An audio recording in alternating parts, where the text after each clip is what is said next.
بكم أعزائي المشاهدين في حلقة جديدة من برنامج مسألة وعي.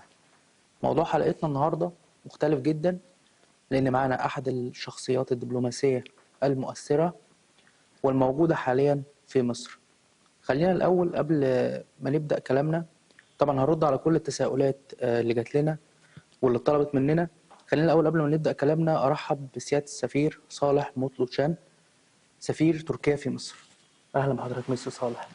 Thank you very much. أهلا وسهلا. Welcome to my home. سعادة السفير، في البداية العلاقات المصرية التركية عادت إلى مسارها الطبيعي. أصبح لدينا يعني الكثير من البعثات المتبادلة والكثير من المسؤولين والزيارات من الوزراء سواء التركيين أو المصريين.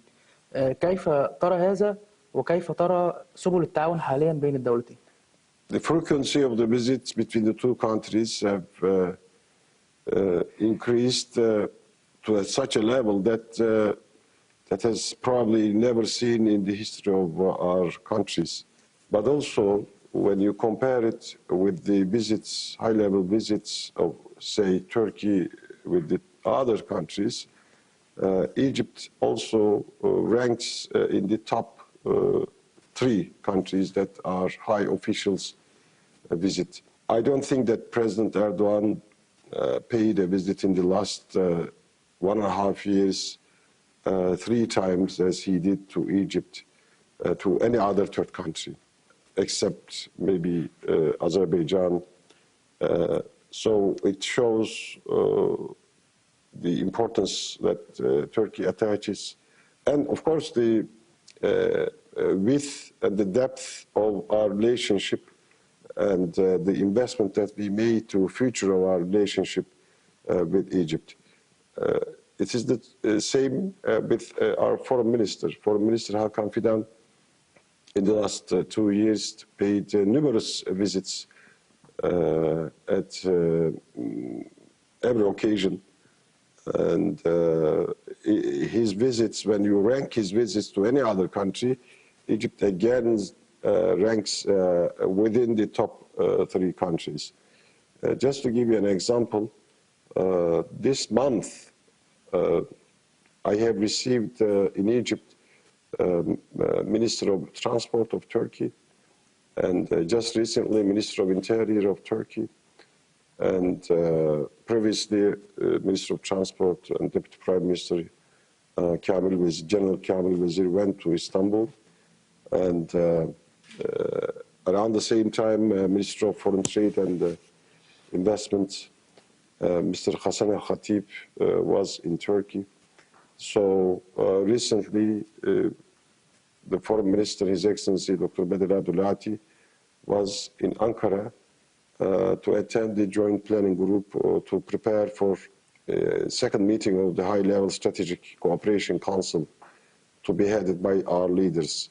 And he also delivered during his audience with our President Recep Tayyip Erdogan, a letter of invitation from His Excellency the President of Egypt, Abdel Fattah el-Sisi. So these high-level visits reflects the depth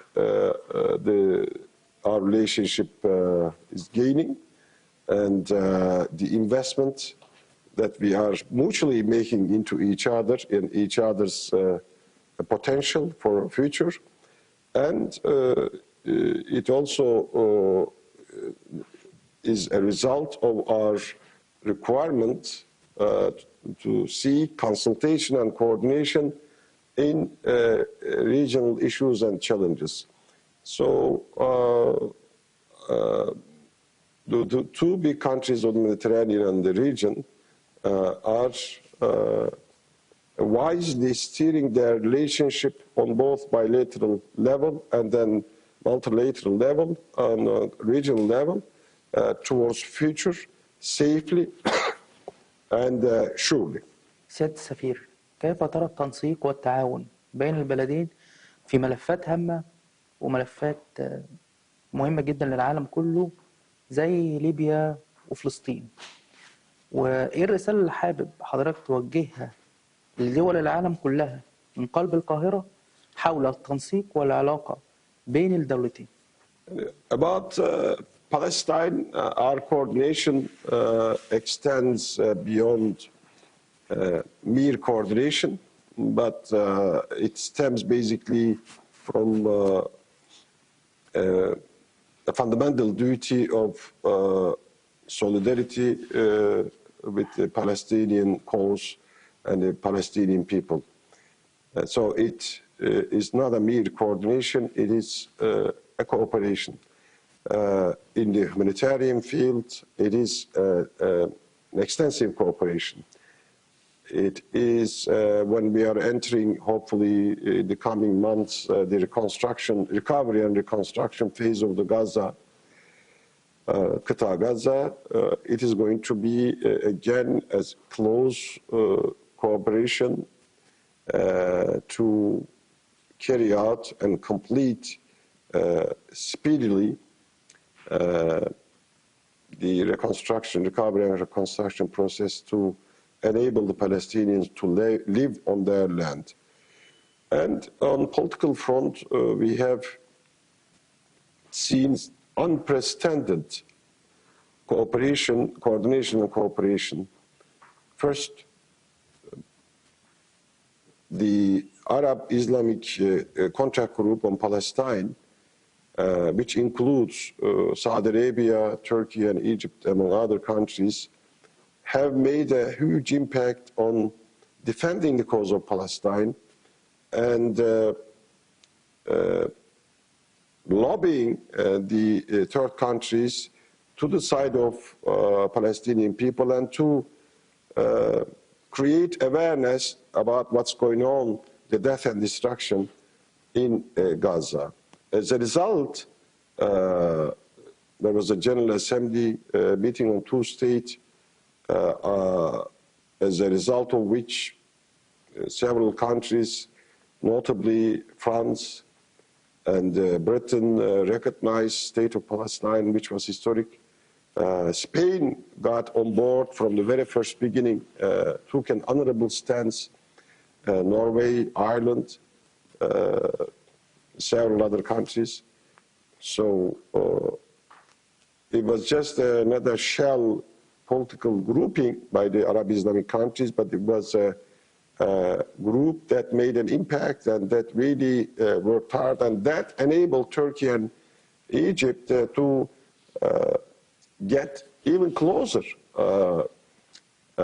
Arab countries in this process realized how sincere Turkey has been and is to advance the cause of Palestine, and how Turkish people deeply feel about the Palestinian people. And they realize that Turkey is the best partner for the cause of Palestine, non-Arab partner. So after all these long process, Arab Islamic Contact Group and Turkey's cooperation and Turkish people's feelings, we have witnessed an incredible, unprecedented, historic moment in Sharm el-Sheikh, where President Sisi sat with President Erdogan, President Trump, and Emir Qatar, Emir Thani, to sign a document about the peace in the Middle East and the ceasefire and the reconstruction. I cannot express enough how historic that moment was. And that moment was made possible by all the joint work that Turkey and Egypt had been doing. And that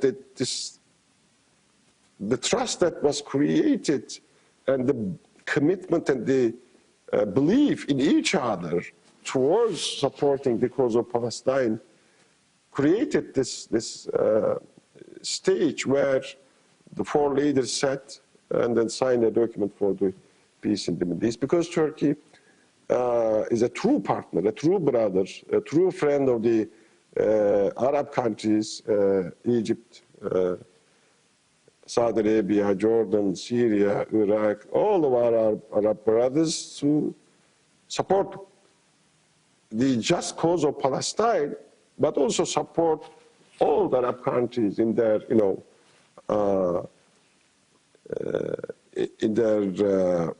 wish for development, security, stability, sovereignty, unity. So that historic moment marked, I think, that turning point in Turkish-Arab relations also. Practically, I can tell you that throughout the last 1 year, our foreign ministers has been coordinating and consulting each other daily on the phone on Palestine. It also includes Libya. Whenever there is an issue to consult and coordinate, our foreign ministers has been in frequent contact with each other. And we have been carrying on a very consistent, honest, transparent consultation process on Libya between Turkey and Egypt, and which has actually helped a lot in building trust, in building an understanding of each other's position, and making a progress towards a position where the two sides are very clear on supporting the unity, territorial integrity, security and stability of Libya. Absolute common position in these fundamental principles. And the two sides, I think, that are very determined to continue this consultation process, which I believe is definitely very helpful. And then taking Libya to a better future, because eventually the two most important actors who cares deeply and who about Libya and who are most concerned about the future of Libya are Egypt and Turkey. And that's a fact. That's a fact. سيادة السفير، حجم التبادل التجاري بين الدولتين وصل في الآونة الأخيرة 10 مليار دولار. عاوزين نعرف هل في مشروعات ضخمة أو مناطق صناعية تركية سيتم إنشائها في مصر في المدى القريب، وأيضا عايزين نعرف نظرة المستثمر التركي أو الشركات التركية للعمل في السوق المصري بشكل عام، ولأجواء وسهولة العمل في السوق المصري بشكل عام للمستثمر التركي. When Dr. Badr Abdulati, the Minister of Foreign Affairs of Egypt, visited Ankara, he had many fruitful contacts and visits also, not only meeting His Excellency the Foreign Minister, but of course he was received by His Excellency President Erdogan, but also he made sure that he visited the Turkish Federation of Chamber of Commerce and Industry. Turkish Federation of Chamber of Commerce and Industry is a very strong, powerful institution with tens of thousands of members, industries including, and they also run industrial zones, and very engaged with the FEDCOC, Egyptian Federation of Trade. So Egypt is very keen in enhancing trade and economic ties between the countries, and rightly so. And His Excellency the Foreign Minister reiterated the goal of reaching $15 billion in 5 years, which we completely agree, and beyond. Last year it was the record level of trade volume, close to $9 billion last year. I think this trend will continue. There could be some small fluctuations because of international markets and because of external reasons, but this trend definitely will continue upwards. And I believe we are not only going to reach $15 billion, but we are going to continue moving upwards and upwards in expanding our trade volume. This trade volume, doing trade, bilateral trade with each other, not only stems from complementarities and economies between the two countries, but also there are several factors that really helps this trade volume to continue to grow. The transportation lines, they are affordable, quick, practical, the availability of the direct shipping lines and free trade agreements, and also the proximity of the third countries for Egypt, it's the Middle Eastern market, and then also the African markets for Turkey, it is European markets, and then Central Asian markets. So with trade comes investments. And when trade booms, investments also boom. And you cannot have only trade, or you cannot have only investment. Trade and investment go hand in hand. Usually a product comes to a market as an export product. Then when it finds a market, when it makes sense to produce that product in the destination country, then that product is started to be built and manufactured by partnership, either by the importer or the origin country, or the origin country exporter comes and invests here, because it will expand its market and then it will sell cheaper. So, for example, Beko are one of the largest household appliance investor here. They first entered the Egyptian market, and they found that the Egyptian people love the brand, and there is a stable market, stable access. They have established their stores, sales and marketing departments and lines. Egyptian people knew and appreciate already the Beko brand, so they felt confident enough to come and invest, make a strategic investment here. So, in addition, of course, there is an economic transformation happening all around the world. And there is a political strategic shift which affects global markets and which affects manufacturing especially. And there is also the transformation of certain economies, like it's a law that requires a smooth transition of a structure and sectors of an economy in a given country. So our economy has transitioned to a next level where textile, in certain sectors of the textile, we need to decide on what to do. And we have, many of our sectors decided that it is best to invest in certain textile sectors in Egypt, not only for domestic markets, but also to continue growing globally, because the global textile markets in certain products are very competitive, or some of the products the main buyer, the main brand of that product requires that it will only buy certain product at certain quality or certain price level. So therefore, this shift is also happening because of that. And also, there is this advantage of Egypt for Turkish textile producers, which is that not only to United States of America, but also to Europe, to Africa, to Middle Eastern countries, Arab countries, as economic integration agreements of Egypt. So therefore, all these factors combined make Egypt a number one destination for expanding our companies' share in certain markets or creating new markets. I'm not going to repeat what is already known as an advantage of Egypt. Egyptian labor is rich, diverse, qualified labor, unqualified labor, semi-qualified labor, high-level engineering or management level labor is abundant in Egypt.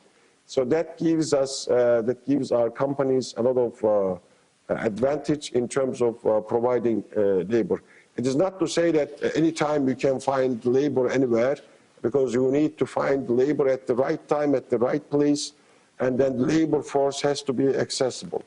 So it still requires some effort, but growing Egyptian young population and then expansive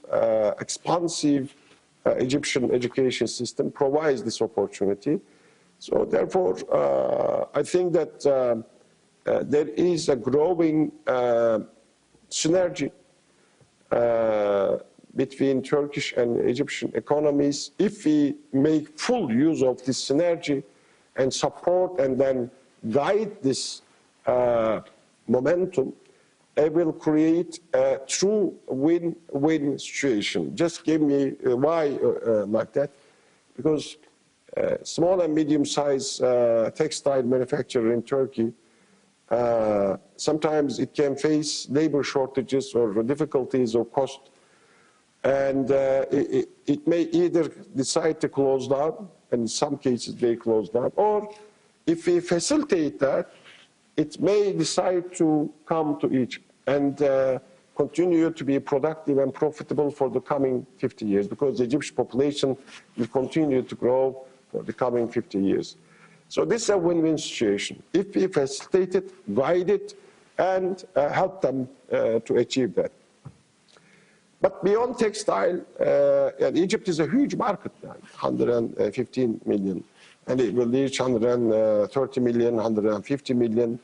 So therefore, and nearby it is the Gulf market. And it's very easy to reach to the Gulf from UAE to Saudi Arabia, from Egypt. So therefore, the construction and the home building development is exploding in Egypt. So therefore, many of our companies also trying to create a new demand in this society, where they can also sell and market their products. For example, they recently built artificial window and a door factory, where they hope it's more durable.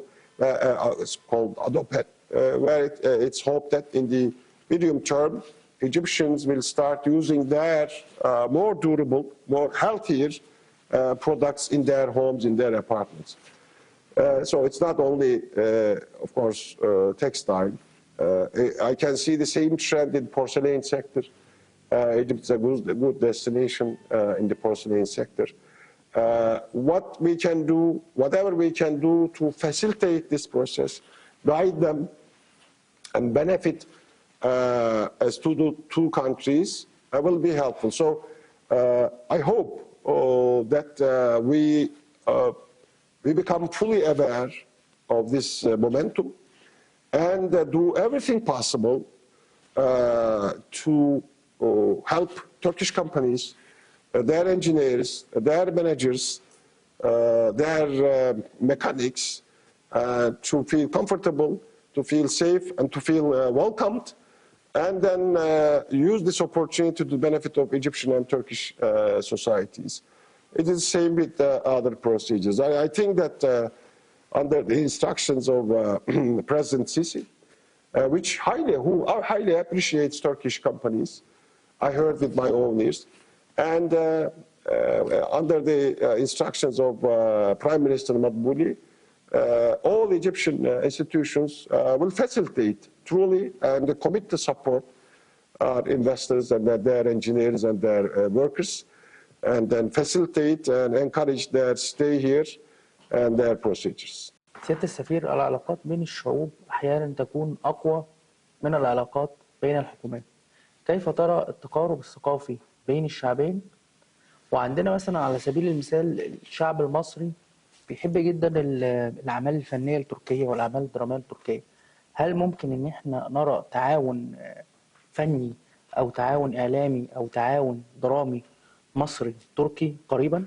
I definitely agree that the affection between the two nations and the respect and appreciation that they feel each other always have been ahead of the two countries' relationship, the state-to-state relationship. So it has never changed, and it will always be the same. And I really welcome that, and I really appreciate that. So there is a lot of material which could utilize the art of cinema and TV to recollect, to remember, and to the past, the common past, and to tell the stories of both nations in the real life stories or fictional stories that is inspired by the real life, and which would also encourage the future generations to build on this and to continue this affection. There are so many material that can be made into a movie, a TV series, a novel. It is up to the producers, companies, but also governmental, public TV and production companies to do that. I personally encourage that a lot. I have done many efforts. I have created results. I have been able to translate many books from English to Arabic to tell many stories of our common past. And I have also requested writers, authors, and have given them material to write about all these things for a novel or a script to be made into a movie. I've spoken with the cinema producers. I have given them the storyline. Very interested. So until now, from the private sector or private persons, the result has not been conclusive. But I know I have to be patient. But I will see. I will be patient. I will see whether they will produce any results, because I have given them all the support and encouragement. It's not up to them to write, to produce. In Turkey also there are enough counterparts. The private sectors, the writers, authors, production companies must make their efforts also. But I can see that there will be more and more interaction and cooperation in the field of cinema. Very soon, on Sunday, I'm going to be hosting a huge Turkish delegation to attend Cairo International Film Festival. I think that their size and the number of the movies, the fact that one of the Turkish directors is presiding the international jury for the movie selection is also historic, and I feel blessed and very fortunate that I'm witnessing this. So I will be hosting Turkish delegation, famous producers, directors, and I will also be hosting from Turkey, hosting the president of the Cairo International Film Festival, my friend, a great actor Hussein Fahmy, almost the majority of the Egyptian stars, actors will be here in the reception on Sunday, on the 16th of November. So this interaction, this movement, I hope will create this atmosphere, this ecosystem where they will start utilizing the stories that I uncovered and the goals and the direction I have tried to show them. But everybody has to make an effort. I'm trying to do my best, but everybody has to make an effort. So there is enough material, enough experience, capacity, movie production, TV series production. Everything is there. Now it's time to take action. سيد السفير، بعد هذا الحديث خلينا ننتقل للجانب الشخصي لحضرتك في مصر. لما بتيجي تنزل في مصر بتحب تروح فين؟ وإيه أكتر حاجة شدتك كسلوك أو كتصرفات للشعب المصري؟ وإيه أكتر شيء شد انتباهك للشعب المصري في العموم؟ وإيه الأماكن اللي حضرتك بتحب تزورها في العموم لما بتنزل في مصر؟ I think the outside world do not understand and appreciate the beauty and the treasures of Egypt and how developed Egypt in many areas and how infrastructure of Egypt and superstructures of Egypt have been developed incredibly. And as I travel more and more, I truly appreciate them. And for example, last summer, I was touring Alyoum. I went to North Coast maybe for 4 or 5 times. I stayed in different locations in North Coast. There has been extraordinary development, and the natural beaches of Alyoum is incredible. the sand and the sea. And there is a huge development, not only in Ras Al Hikmah, but all through North Coast. That has been amazing. I've been really impressed by it, and I really enjoy staying there. Although I couldn't stay as long as I wanted to, but hopefully this summer I want to stay longer, maybe 2 months. And like Egyptians do, stay there and come to Cairo for work, stay a few days and go back. So overall, the development in the North Coast, Alyoum, Sidi Hanish, and other areas have been extremely impressive for me. And of course, I also visit Sharm el-Sheikh very often. It's a very popular destination for Turkish tourists. There are many, many flights from direct from Turkey. Turkish tourists come like maybe third or fourth in Sharm el-Sheikh. I think that there is a great future as a tourism destination. It's becoming more and more popular every day. Hurghada has been very interesting for me. I had been there, I think, 1.5 years ago, 1 year ago, as a, very clean waters, and then some beaches and for diving and, sunbathing. But also what makes Hurghada a bit more attractive than Sharm el-Sheikh is its proximity, closeness to Luxor. I have noticed that when I was touring Luxor, Valley of the Kings, I've seen Turkish tourists coming by bus from Hurghada daytime, and then touring all the temples and the Valley of the Kings and going back in the evening. So that's very interesting. I have also been very impressed by the cruise ships on the Nile from Aswan to Luxor. It's been amazing, very peaceful, very serene. I really enjoyed it. I enjoyed sightseeing, yes. Valley of the Kings, incredible treasure of Egypt, ancient Egypt. But what is most interesting and different from any other place on earth is the cruising by ship. It's very quiet, watching the west and east bank of the Nile, observing all the birds flying around, observing the villagers. It's really taking you back to the ancient Egyptian times. So that cruise, I recommend that everybody does it in their lifetime at least once. And the culture of Nile cruising is unique. It's nothing compares to it. There are more than 500 cruise ships. It's an incredible culture there, culture of cruise shipping on the Nile. So I recently went to Arish again. It has a special place in my heart.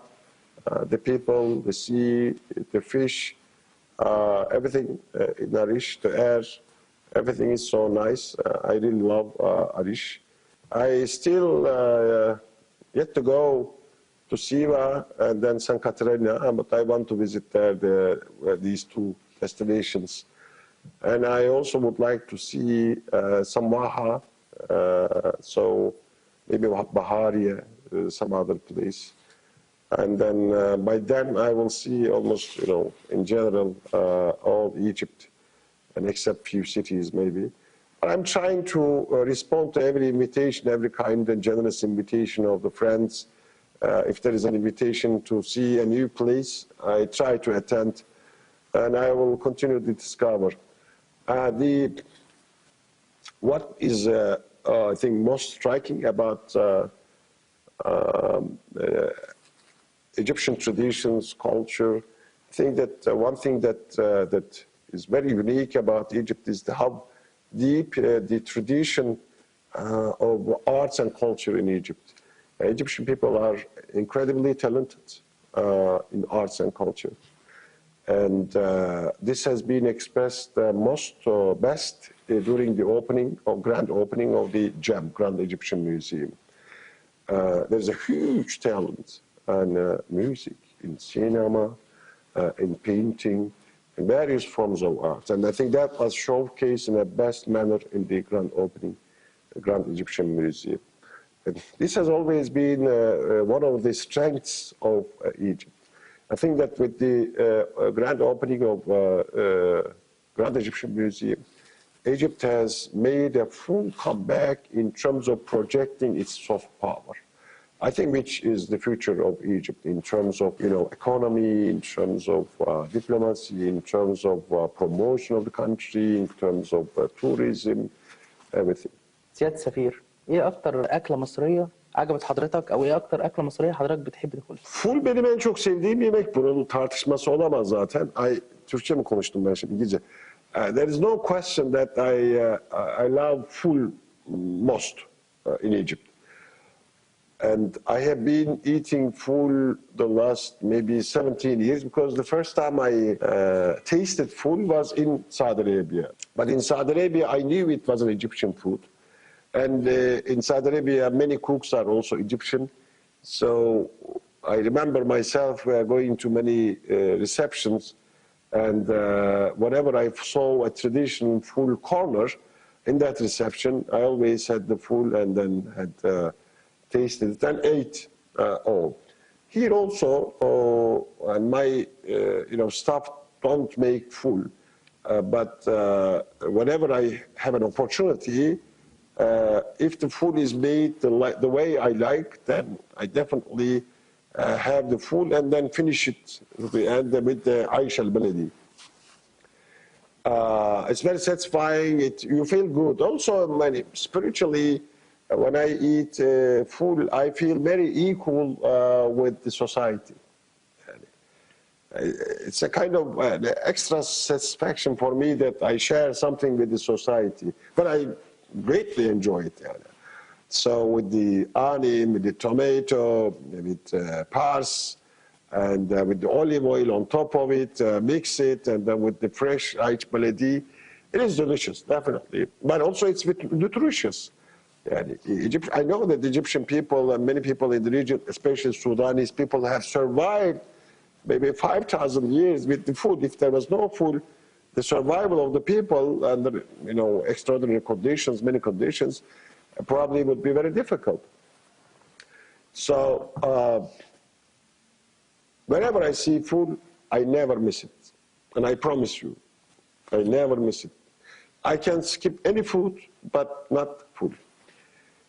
There's a friend of mine, his name is Amr al-Hakim. He is a great cook, one of the greatest cooks in Egypt. And he hosts dinners, he makes food, he likes it.